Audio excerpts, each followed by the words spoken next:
একটা সুন্দর বাণী আছে, লেখা থাকে, দেখছি, ভোরের পাখি যদি তোমার আগেই জেগে যায় তাহলে তুমি ব্যর্থ।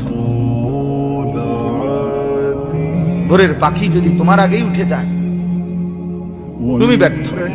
তোমার আগে উঠবে কেন? তুমি মানুষ, আশরাফুল মাখলুকাত, আল্লাহর সর্বশ্রেষ্ঠ সৃষ্টি, তুমি তো আগে উঠবার কথা। তোমরা এই কি জীবন বাছাই করে নিছো ছেলেরা? তোমরাই বলতে পারো বাবা। তোমার জন্য আমি আটকাবো না, আমার জন্য তুমি আটকাইবা না। কেউ কারোর জন্য আটকাবে না ছেলেরা, মনে রাখো। একদিন তোমার বাপের মতো করে কবরে চলে যাবে। এই যাই দৌড়ঝাঁপ করছে বেচারা কামাই করার, একদিন দেখবা তোমার রাইখা সে চলে গেছে। একদিন তুমিও চলে যাইবা। এই বন্ধু বান্ধব আড্ডা এগুলো সব থেকে দুনিয়ার জায়গায় থাকবে।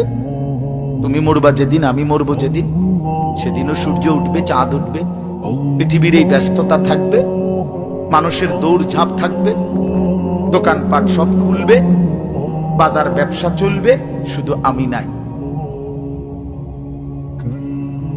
শুধু কি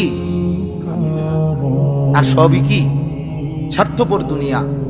কেউ তোমার জন্য 1 ঘন্টাও থামবে না, কেউ না। কারো হাতে সময় নাই ভাইয়া, কারো হাতে সময়।